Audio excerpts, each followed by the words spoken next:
Today's episode of the Bleav in Steelers podcast is brought to you by betonline.ag. NFL free agency is in full swing. March Madness is also here. If you want to place a bet on any of the action, betonline.ag is the place to do it.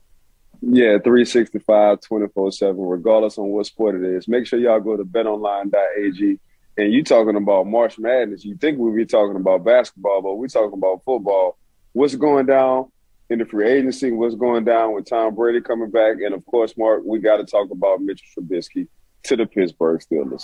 An absolutely loaded episode today of the Bleav in Steelers podcast, Ike. And I've got to fill out my bracket later tonight as well. But before you tune in and listen to today's episode of the Bleav in Steelers podcast, I want our viewers and listeners to head over to betonline.ag, use your desktop or your mobile device to sign up today and receive your 50% welcome bonus on your first deposit. Just use our promo code Bleav, that's BLEAV, to get started. Bet online, where the game starts. Cue the music. It's time to start the show.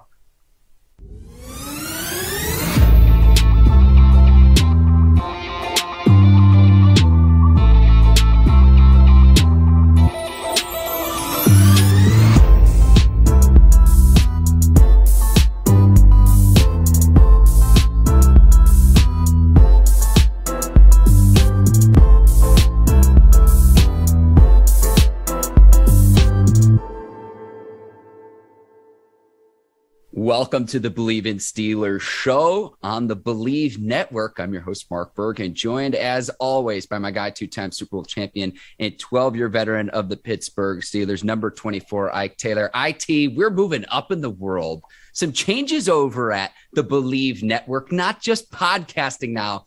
We've been doing video now for about a year, but I wanted to let our listeners and viewers know some changes to the network. There's still going to be the great programming that we have week in and week out. Always a pleasure chopping it up with you, number 24, Ike Taylor. What's up, Mark? You know, they say you got to evolve, and we definitely evolving. We not only evolving, you and I, with the show, but the Bleav in Network is definitely evolving. So that's good news.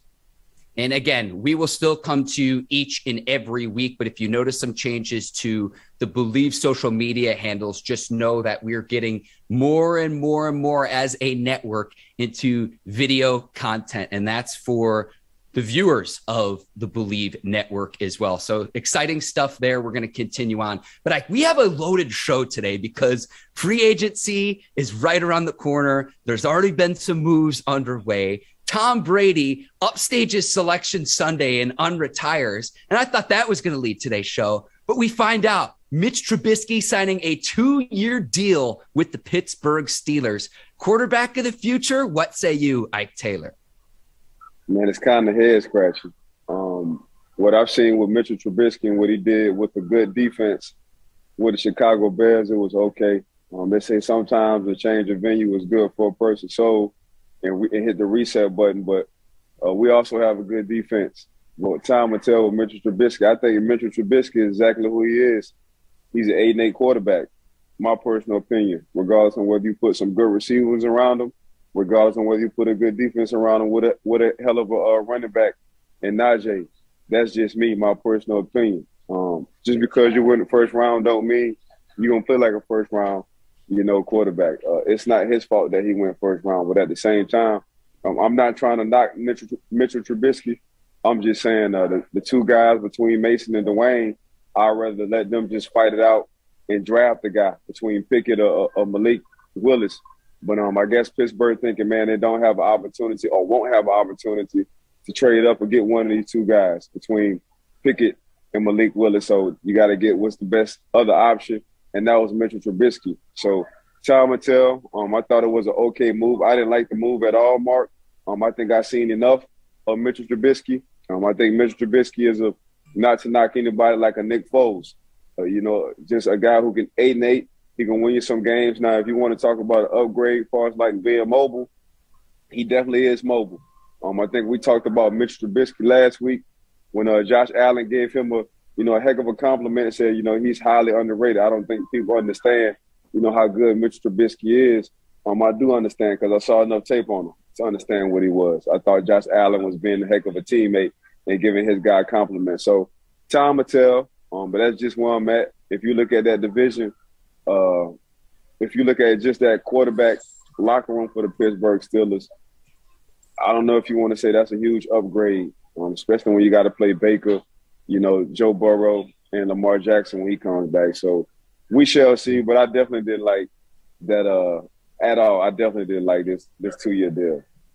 Yeah, Ike, we actually have breaking news here on the show, too. J.C. Jackson's getting a 5-year deal with the Los Angeles Chargers, so more upgrades on the Chargers defense. We're going to talk a little bit about their signing of Khalil Mack a little bit later in today's show, but breaking news here, which we don't always have on Bleav in Steelers, but had to make mention of that. Now, going back to Trubisky, Ike, the case for him would be this. He's a mobile quarterback. He can move around. I'm not sure he was quite utilized in the right way in Chicago because, remember, when he was the second overall pick of the 2017 draft, who was the Chicago Bears head coach? Oh, yeah, John Fox. It wasn't Matt Nagy, who has since been fired. He was never Matt Nagy's guy in Chicago. And the case for him would be, well, Trubisky led the Bears to 2 playoff appearances in a 3-season span. So that would be the case for him. He does have some nice mobility, but what he struggles with, Ike, is his ability to read progressions and his ability to pass the ball down the field. And that's where I think he will continue to struggle. We'll see how much he learns in what was almost like, a graduate level course in this past year with the Buffalo Bills, sitting under Josh Allen, learning from Brian Daboll. We'll see what he learned, but I really think this signals that the Steelers are not going to draft a quarterback with the 20th overall pick. And they probably figured by the time they select at number 20 overall, Kenny Pickett and Malik Willis aren't going to be there. So probably from the Steelers standpoint, they figure, let's see what we've got in Mason Rudolph, Dwayne Haskins, and now Mitchell Trubisky, Trubisky I expect to be the opening day starter to start the 2022 season with this signing. I expect him to be the starter, and I know it's going to be a quarterback competition, but the Steelers probably figured by the time they would pick at number 20, the guy that they would need to select, who could be Big Ben Roethlisberger's heir, wasn't going to be there. So between those three guys, Trubisky, Rudolph, and Haskins, one of them is going to get the opportunity to start and make a name for themselves. But I had to make the case for Trubisky in terms of what the Steelers' thought process was in signing him to a 2-year deal. Yeah, I mean, what's the difference between him and Mason Rudolph? I think Trubisky's much more mobile than Rudolph is, Ike. But that to answer your question. But I hear what you're saying. So I'm not going to disagree with the mobility part, but at the same time, I think at one point in time when Khalil Mack was with Chicago, when he was healthy, Chicago had a better defense overall than the Pittsburgh Steelers. They created more turnovers than the Pittsburgh Steelers. Their running game at the time was better than the Pittsburgh Steelers. Now, when you want to talk about a wide receiver core, I think the wide receiver core for the Pittsburgh Steelers trumped the Chicago Bears wide receiver core. But at the same time, man, don't get it twisted. That defense won't give it nothing but 13.7 to 14 points, at the time when it was in a headache with Mitch Trubisky as being a starter. And what everybody kept saying, man, we just can't get over that hump on scoring points on the offensive side. And this was at a time where they were scoring a lot of points on the defensive side for Chicago. So years have went by. I think that was 3 or 4 years ago. Time will tell. Yep. He was with the Buffalo Bills. So we'll see if he matured as far as like being a quarterback, especially throwing it downfield. But I don't know, Mark. It's hard playing quarterback in the NFL. Usually what you are is what you are, especially if you have enough tape. But as far as like the mobility part, yes, he's an upgrade mobile-wise when it comes down to Pittsburgh Steelers and what they had last year. Yes, he's a little bit more mobile than Mason Rudolph. Yes, he's a little bit more mobile than Dwayne Haskins, but we shall see is what I'm saying. I thought it was an okay acquiring from the free agency standpoint for the Pittsburgh Steelers. It didn't tickle my Twitter, so say. And Ike, you're talking about that 2018 season when Trubisky actually made the Pro Bowl, believe it or not, as maligned as he's been as a quarterback in this league. But it's also, what have you done for me since then? And he actually got benched by Matt Nagy in the 2020 season for not living up to being that second overall pick. And remember, the Bears traded assets to move up to be able to draft Trubisky. It's the same draft that Patrick Mahomes, and Deshaun Watson got drafted in as well, Ike. But you're talking about that 2018 season, the infamous double doink game where kicker Cody Parkey hits it not once off the upright, but twice, and they lose in the playoffs to the Philadelphia Eagles. That was really the best football we saw out of Mitchell Trubisky in the 2018 season and what was his second year in the league. And again, it's been several years since then. And what have you done for me lately? Served as Buffalo's backup this past season. I'm also curious to see what that figure, what the details of the contract wind up being in Pittsburgh, because I'll say this. I mean, if it brings out the best in Rudolph, Haskins, and Trubisky, maybe you can get a quarterback of the future on the cheat. I just don't see it with any of the three of them. I think this is more of a stopgap, Ike, to figure out, okay, what are the Steelers going to potentially do next offseason, or whether it's a trade, whether it's through the draft, whether it's through free agency. I think the Steelers just looked at overall, okay, Russell Wilson goes to Denver, Aaron Rodgers is staying put in Green Bay. Who else is available from a free agent standpoint? And they decided to go with Trubisky, considering, again, we really like Kenny Pickett. We really like Malik Willis in the 2022 draft, Ike. But by the time the Steelers pick at number 20 overall, I would be shocked if either of those players are there. Great. Okay, Ike, we will move on.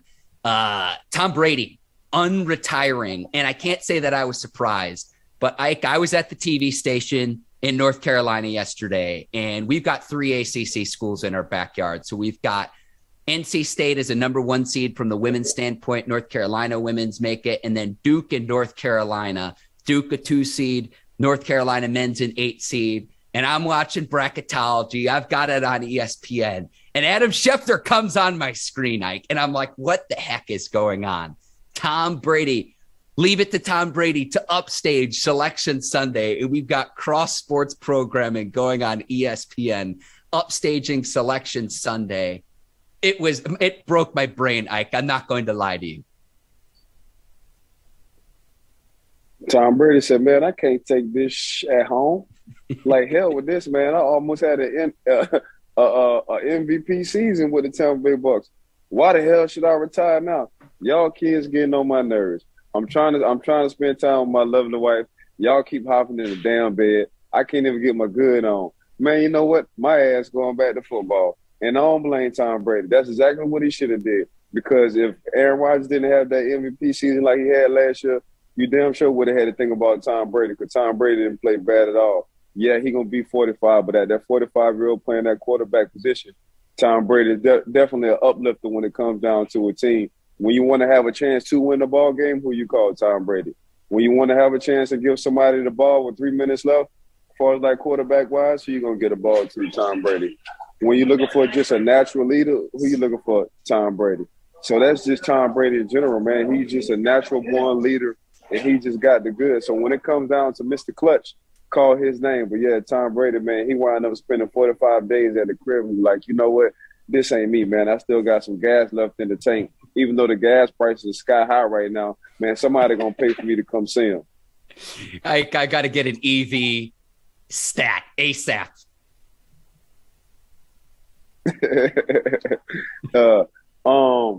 Tom, the fact that Tom is coming back says a lot what happened with his retirement. My personal opinion, somebody said something that leaked out of him retiring, and he wasn't really satisfied with that, and that kind of irked him. He knew he was coming back a couple of weeks ago, so the fact he told a couple of people he was coming back and that didn't leak out, he was kind of like, you know what, okay, I can trust these few guys, and one of those guys was Coach Bruce Arians, so that was good to see. But yeah, he still got something left in the tank. So you ain't got to. Tom was never mobile. He never was a mobile quarterback, but Tom rushed for the longest rushing yards of his career last year at the age of 44. So when you see a young man at the age of 44 doing what he did, playing the way he played, still at a high level, still at a Pro Bowl level, it's like, man, why should I retire? Now, they say once you get that old, you kind of fall off the cliff. For me, it's going to be hard to see Tom Brady fall off the cliff because he always been that style of quarterback. He never really was athletic. He's been a mastermind when it comes to shuffling and sitting in that pocket. He's been a mastermind between reading defense and understanding exactly what you want to do. he's been a mastermind and looking at his matchups. So Tom has seen everything. He's been around the world 4 or 5 times when it comes down to the NFL and being on that field. So when you got a guy like that, you take the mobility part out of it. You talk about a chess game. You talk about the IQ. There's nobody more savvier. There's nobody who have a higher IQ than Tom Brady. So yes, if I'm still in shape, if I'm still able to work out with my wife because she does jiu-jitsu, if I'm still able to eat clean and live clean and be clean, you got damn right, man. I'm gonna give myself a chance. So yes, Tom Brady should have came out of retirement and go for his 23rd season in the NFL. Yeah, Ike, you mentioned Tom Brady falling off a cliff. How about leading the NFL in completions, pass attempts, passing yards, and touchdown passes in the 2021 season? The Bucs are going to reload. I know they've got salary cap problems, and initially I thought, this is going to be good news for the Steelers, and the reason why would be that the Buccaneers would be one less team that they'd have to compete against to sign a quarterback. We find out the news about Mitchell Trubisky, which there's a lot to be seen with that from the Steelers standpoint. Now, the Steelers will also play the Buccaneers and probably Tom Brady at some point in the 2022 season at Heinz Field. We don't have the full schedule and we don't have the exact date yet, but we do know that the Buccaneers and Steelers play in Pittsburgh this upcoming season. And Ike, it's really quarterback roulette. But again, I thought initially, this might be good for the Steelers, but the Buccaneers are going to be reload because I know Ryan Jensen, the center, was one player that the Steelers had their eye on. Jensen's already tweeted back that he's going to re-sign with the team even if they have to restructure his deal, because who wouldn't want to play with the GOAT, even at age 45, considering he still has gas left in the tank, right, and he's going to try to win one more Super Bowl. He's trying to get to number 8. And so I would expect the same thing with Rob Gronkowski, too. We're talking right now on March 14th, Ike, and you're looking at the Buccaneers, tough odds to get all of their remaining players back. And I'm talking about Gronk, Jensen, Alex Kappa, Carlton Davis, Leonard Fournette, Jordan Whitehead, Ndamukong Suh, Jason Pierre-Paul, and don't forget about the retirement of Ali Marpet as well. They're not going to get all of those players back, but I'd expect them to get a lot of them back. They'll restructure their contracts so they can play with the GOAT one more time. That's the effect that Tom Brady has. And again, there are only a handful of people who could make significant enough news in the sports world to say, you know what, throw out the rundown for Selection Sunday. We got to talk about Tom Brady coming out of retirement to return for his 23rd year in the NFL. Ike, like I said, it broke my brain yesterday. Yeah, you don't need everybody back. When you got Tom Brady coming back, you definitely don't need. The guys you just named, they've been under Tom Brady for 2 years. So, yeah, you can get rid of some veteran guys. You can now let the young guys rock, because now they understand and know the expectations, not only for their organization, but just being around Tom Brady, who's the ultimate leader, who's the guy, who's a man's man when it comes down to football. So, you shouldn't, and you don't want to sign everybody back. You want to sign the key pieces so you think that can surround Tom Brady. And if Tom Brady does leave a couple more years, man, you still got these young guys who understand what it is to be a Tampa Bay Buck, point blank period. So, yeah, I think now, man, you don't need to sign the veteran guys anymore. You don't need to go out the way. Yeah, you got some cap issues, but you can definitely fix that. But the fact Tom Brady is back, the fact that these young guys have been around Tom Brady for a course of a couple of years, they understand now what it is to be a professional. That's the Tom Brady effect. If I could ask Brady one question, it would be, at what point did he realize he was going to come back? But then why announce your retirement in the first place? And remember when he did that, now 41 days ago, the word initially leaked on Twitter, Ike, because it was the TB12 official Twitter account that said, and that confirmed it to say the GOAT's hanging up his cleats. But now he's coming back. The timing of upstaging Selection Sunday is pretty unbelievable. Now, the Buccaneers salary cap standpoint, they're $3 million over the cap. Effective cap space, that number is about $6.7 million. So they're going to need to get creative on which players they'll keep, which players they'll let go. One more silver lining from a Pittsburgh standpoint too, Ike. Ben Roethlisberger, unless he decides to come back, will get to go into the Pro Football Hall of Fame as the lone quarterback of the 2027 class when he becomes a first ballot Hall of Famer. Yeah, 7 was going to be good regardless. So, well, yeah, but I mean, a lot of Steelers fans felt that Brady was going to upstage Big Ben in that 2027 class, which will not happen now. That's the point. You got down right. That's Tom Brady. That's the GOAT. he gonna upstage a lot of people when it comes down to get into the Hall of Fame. He's just gonna take over the show. That's just what it is. But you know, the following for the Pittsburgh Steelers is very huge. It's nationwide. It's worldwide. It ain't nationwide, it's worldwide. But at the same time, man, just Tom Brady coming back is definitely gonna be exciting. Tom Brady was like, wait, hold up. So Russell Wilson's going to the AFC? And I saw what I can do against Aaron Rodgers, and I just gotta go through Matthew Stafford. Hey, baby, you gotta let me slide one back. You gotta let me slide one more year, man. Give your boy one more chance, man. I'm gonna win this one this year. So he just was a couple of players away. That's all. But they're gonna be better this year. So the NFC gonna be tough between Matthew Stafford, Tom Brady, and Aaron Rodgers. So I mean, if I'm Tom, I'm looking at Matthew Stafford and Aaron Rodgers like, man, y'all know who already good. So I see why he came back. When people ask me about your analysis, that's probably the best point made on today's show. He's got to be looking at the NFC. It's the truth, though. It's the truth. If you're looking at the AFC, you got to go against Mahomes and Herbert and Burrow and Jackson and Russell Wilson. I mean, I could keep going. From the NFC, You've got Aaron Rodgers, Matthew Stafford, and a bunch of young, unproven quarterbacks at this point in their career. Brady's got to be looking around like, yeah, I can win the NFC again. Yeah. When people ask why you're the absolute best, Ike Taylor, remember this clip right there, in all honesty, Ike, because that is just the honest truth. Appreciate you, bro. Okay.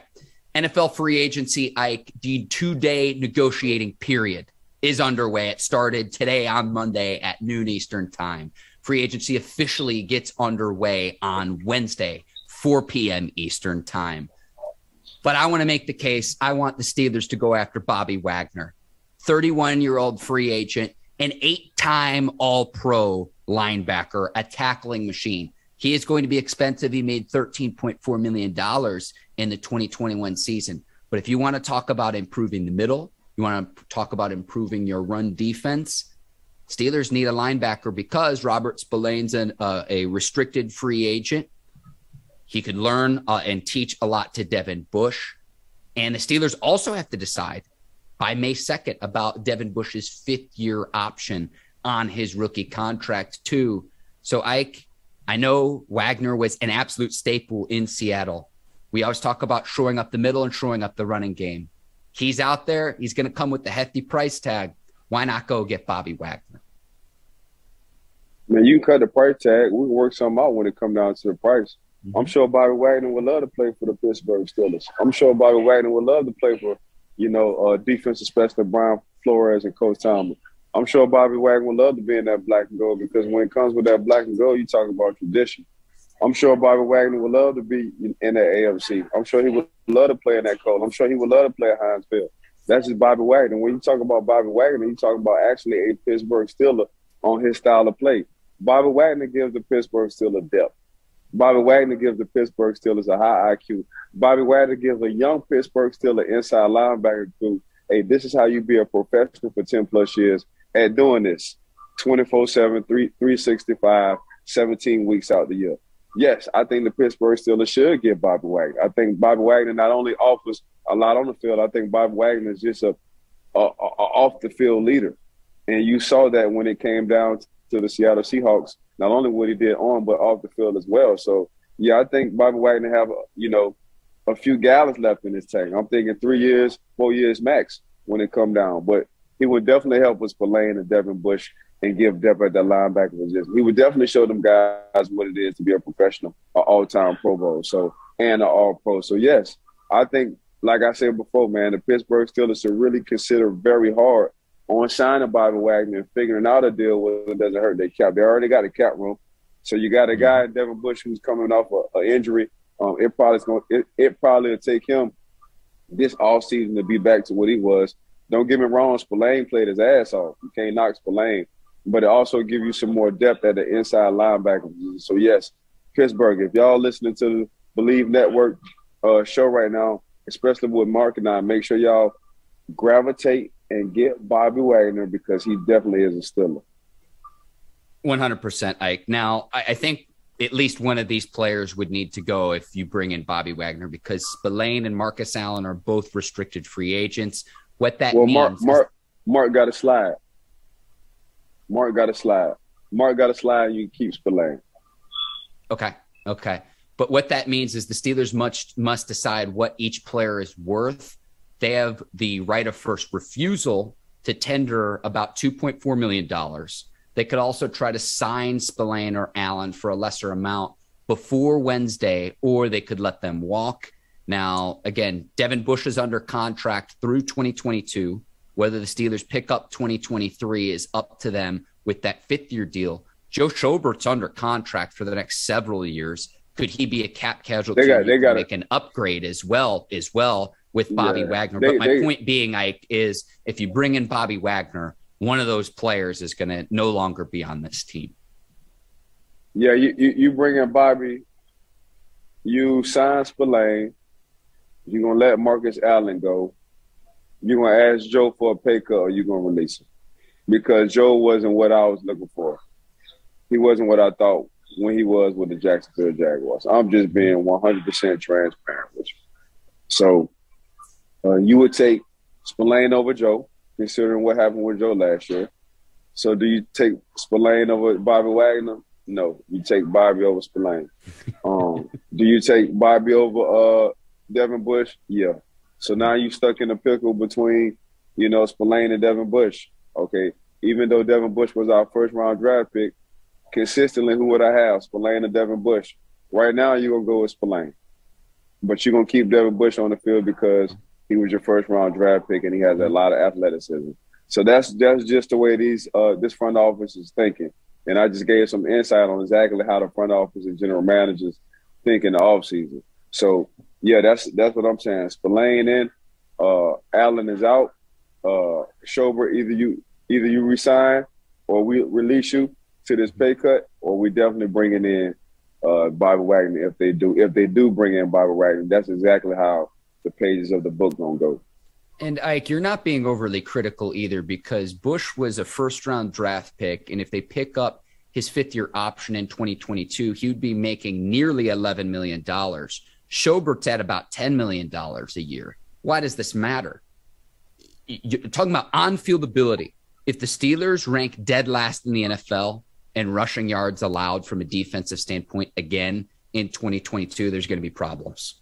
There's going to be major problems, and you're not even going to sniff the playoffs. So you've got to get that shored up. A lot of that does fall on the defensive line, which we've talked about here on the show. It seems like almost every week. But part of that as well is, what are the linebackers doing to help the front seven? So you're not being overly critical. I'm just trying to figure out, okay, you sign a player like Bobby Wagner because you can help shore that up and you can help just greatly improve and upgrade your run defense. No, I don't think I'm being critical at all. I'm trying to see who's better than Bobby Wagner at the inside linebacker position for the Pittsburgh Steelers.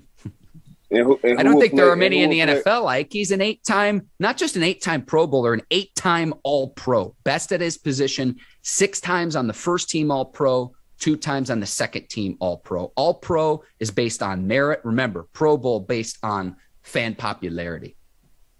Yeah, so that's all right then. So who you going to match him up with? Who played better last year, Spillane or Devin Bush?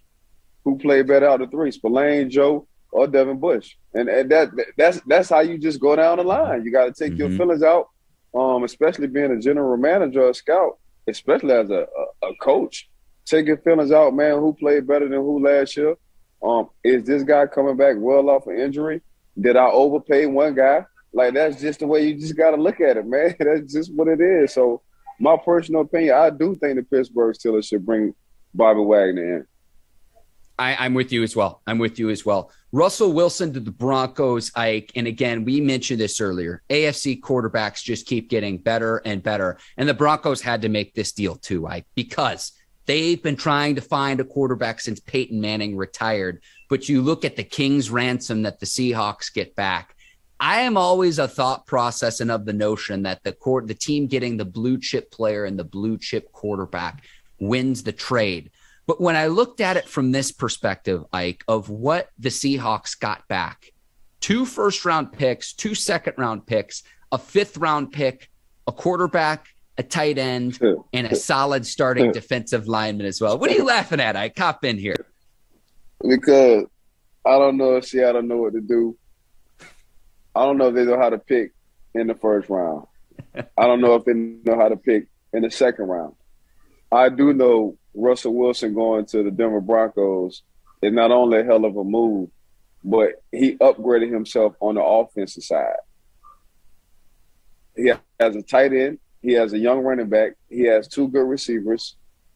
They just paid one of their receivers, one of their young boys over there for the Denver Broncos.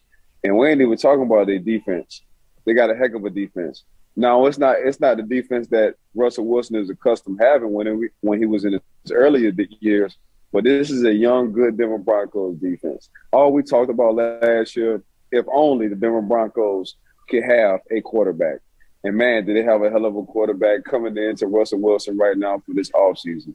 And that's all you got to understand about the Denver Broncos, because now they're an edge above. So is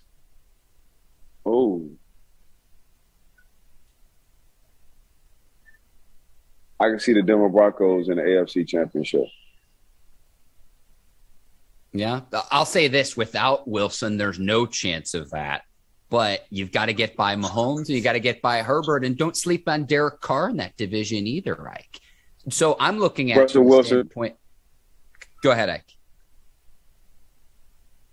He has way better weapons than those guys, other than Patrick Mahomes. He has way better weapons on the offense and defensive side. Yeah, I hear you. And keeping it in the AFC West, the Chargers trade for Khalil Mack with the Bears. I think they absolutely fleeced Chicago in this deal. And we also have the breaking news just this afternoon that the Chargers intend to sign Pro Bowl cornerback J.C. Jackson as well. So to combat the high-profile offenses in the AFC West, the Chargers making significant defensive upgrades. We lost my co-host, Ike Taylor. He's down vacationing in the Bahamas right now. And so his connection shot out as well. But with the Chargers and Khalil Mack, you pair Mack with Joey Bosa, and it's going to be a race to the quarterback. So, yeah, the Chargers have a great young stud quarterback in their own right with Justin Herbert. But now they'll be able to combat the Patrick Mahomes, the Russell Wilson, and the Derek Carrs of the world in their own division. Three quarterbacks they have to play twice each season. They'll have significant defensive upgrades to try to slow down the opposing offenses in that potent AFC West. That division's going to be chaos. It's going to be violent. It's going to be maybe the best division in football in the 2022 season, really just given because of the quarterback play. And that's the reason why the Denver Broncos go and make a trade for a Russell Wilson, because they're looking around at the teams that they have to play twice a season. And that, at some point in certain games, you're going to need to put up points. If you don't have a very good to an elite level quarterback in that division, good luck winning. One other move I want to make mention of, the Dallas Cowboys making a trade and trading Amari Cooper to the Cleveland Browns. The Cowboys needed to unload Cooper's salary, and so that's why the Browns acquire Amari Cooper. Now, this comes on the heels where today, on Monday, we learn that the Browns will release 5-time Pro Bowl receiver Jarvis Landry. So initially, I thought that this was kind of a wash, because with Landry gone, Cooper becomes the number one receiver in Cleveland. Try to figure out, what do you have with Baker Mayfield and what will be his final year of his rookie deal with the Cleveland Browns this upcoming season. Remember, he played the 2021 season with a bum left shoulder pretty much throughout the course of the season, but he was not what he was the year before when he led the Browns to a playoff appearance, their first playoff appearance since the 2002 season. So it was almost 2 decades of what Mayfield was able to do in the 2021 season. He was not the same guy this past season. So the Browns have to figure out what they have from him, and Amari Cooper is going to try to help him with that, but you're not going to have Jarvis Landry. And what Jarvis Landry was to the Browns was the steak, and OBJ was supposed to be the sizzle. But Landry, who's been about as healthy as any player in the NFL. He consistently plays 16-game seasons, actually had some injuries this past season, but OBJ didn't work out in Cleveland. The LSU teammates were just never able to get quite in sync with Baker Mayfield. Landry was, again, especially considering he's a 5-time Pro Bowler. And so, OBJ gets more of the headlines, especially when they were in Cleveland for that 2 to 3 year stretch. But it was really Landry who was the guy, who was the steak, where OBJ was the sizzle. You like to have both, but if you got to pick one, I'm taking the steak every single time. This has been another episode of Bleav in Steelers. Please tune in, rate, review, and subscribe to our show.